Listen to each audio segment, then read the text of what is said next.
Hey guys, it's Stacy and Amanda from Toasty Takeover, and today we have a fun surprise. We are here at Earthy Candy over in Hartford, Illinois. They make pickled fruits and vegetables, so we're gonna go in and we're gonna surprise our friends and say hello. So let's go.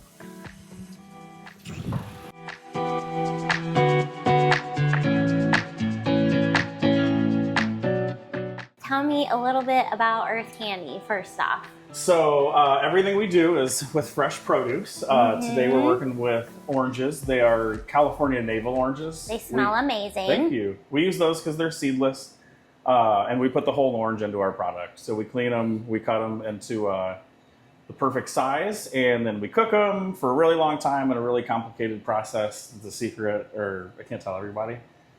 You can't tell me the secret sauce? No, not exactly. Is it the spice sauce, right? Because they're spiced oranges, well, aren't we use they? cinnamon and cloves, so that's Okay. what gives it its flavor. But our process is the real trick to how good they are.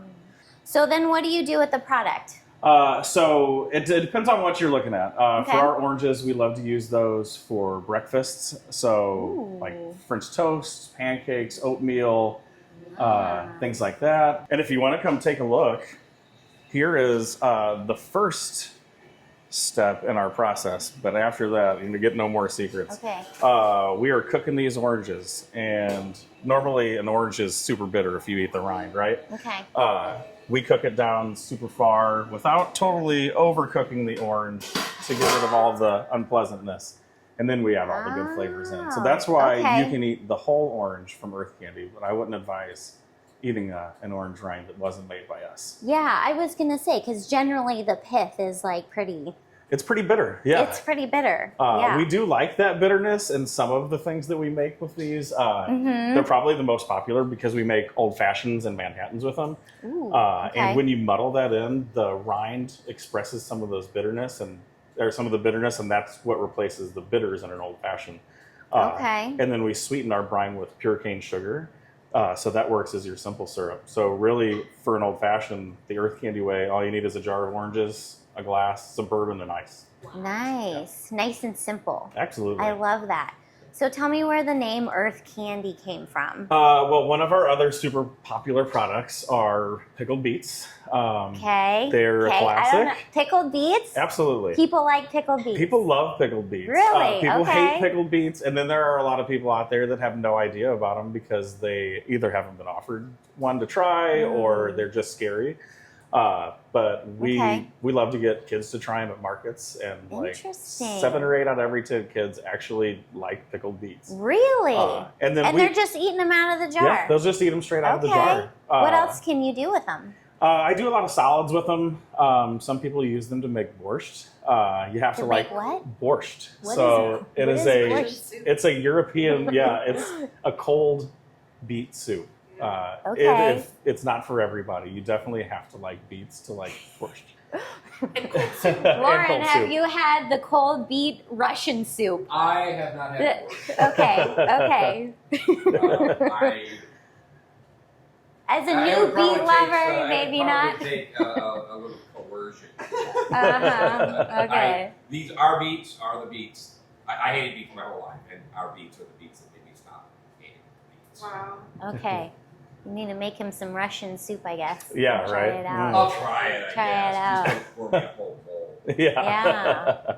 Okay, so we got spiced oranges. We have pickled beets. What else do you guys? We do pickle lily relish, which is awesome. We don't use cucumbers. We use green tomatoes, cabbage, onion, and red and green bell peppers. Cabbage. Yes. Okay. So it gives I it a didn't great realize crunch. that. Yeah. Okay. So like normally a pickle, like a cucumber or a zucchini relish, is going to be super soft and not really have a lot of like crunch to it.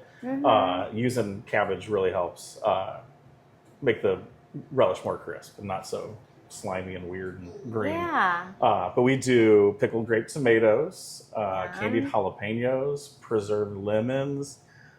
We do a lemon lavender thyme nectar. We also do a nectar. Yeah, those are great for drinks, for cooking. They make excellent vinaigrette dressings. I'd just like to simply like flavor a tea or a lemonade with them all the time too. That's a great idea. I hadn't thought about doing that. Absolutely. Yeah. And our really sweetener, good. we only use 100% cane sugar, so you're not worrying about like using high fructose corn syrup. And on that note, we don't use any artificial preservatives. We only use vinegar as our preservative. So it's the most naturally preserved product, type of product you can find. Okay, yeah. So speaking of the recipes, who's created these recipes? Like, where did you get them? So we had a couple recipes that got us started. Piccalilli and pickled beets. Those were my best friend Josh's family's recipes, who I founded the company with. And then from there, we just really like to eat and we like taste and flavor. So little trial and error with some to find exactly what we liked. Then there were some that just on the first try were what we thought was perfect and we didn't, mess with them further. But yeah, just being fans of flavor and cooking is kind of what led us to the recipe for each product. That's awesome. Yeah. Do you have anything new on the horizon? So nothing official yet, but we would like to add a nectar to the lineup this year that would be hopefully more on the savory than the sweet side. So maybe a little less of like the sweet cocktails and a little more of cooking. So like some marinades and some good stuff. Absolutely. Ooh, all right. Yeah. I'm down for that. All right, David. Tell me all the things you're using in this kitchen. What are the tools you're using? What do you love? What do you hate? So we use a lot of pots, a lot of water baths. These are great. They're stainless steel. They can take a beating. It takes a long time to wear those out. But the other thing that gets the most use for us are knives and cutting boards. Everything we do is cut by hand. We don't use like large machinery and stuff to mass produce. Nice. So on any given day, I might be cutting, 400 oranges, which that's not just one cut. That is 5 cuts for every single orange. So not only are the knives getting, worn out, I can sharpen those, but the cutting boards we go through them fast. They take a beating. Yeah. And, you can't overuse them because they just only are good for so long, especially with that much cutting going on. So what's something that you probably need to replace pretty soon? Well, what you're looking at right here in front of you, this is this cutting board's last day. It's been in use for, a couple months. They can only go through so many, days of making oranges before we have to send them on to the cutting board afterlife. The cutting board factory, right? All right, well, you are in luck because we have brought a brand new cutting board for you today. Now, this looks a little different. This is not a wood board. This is made by Epicurean, and it's made with a paper composite. So it's very dense. It's not porous like wood. It's dishwasher safe. Wow. It's NSF certified.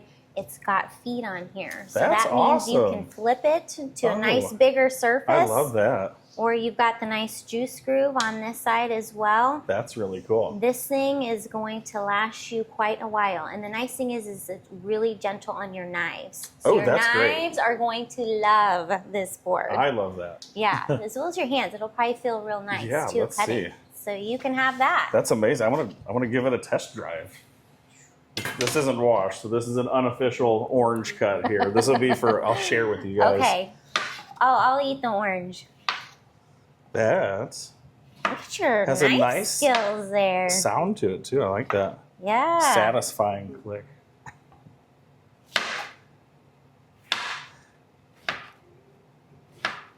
All right. Wow. All right. What do we think? It's not all necked up. Nope. And it stayed. Yeah, it didn't budge at all. So that's the other thing. Like we have to use this tray to kind of like corral this cutting board. There are tricks that you can use like in restaurants, like put a wet towel underneath it and stuff. But for sanitation purposes, we don't want to do that. Yeah. So this is great. All right. Well, good. I'm glad you like it. I'm glad it can be helpful to you guys. Much. We're also going to hook you up with some board butter. Now, this stuff is pretty amazing. It's made of a beeswax food grade mineral oil. And what you do is just looks like a little wax. It comes with a little sponge. You just get a little on there, and then you just wipe out any knife marks, because knife marks are inevitably going to happen, especially with cutting a bazillion oranges a day. So all this does is it just smooths those knife marks right out, makes it look brand new again, so you can keep going and going. That's awesome. I had a lady in the store the other day, and she told me she's had her Epicurean board for 20 years, and she's still using it. How am I just not hearing about this if this has been around for 20 years? I don't know. That's what I said. I was like, I didn't even know they've been around for 20 years, but good to know. Yeah, I'm glad I'm in on it. Yeah. So, hope you enjoy your new board. Thank you.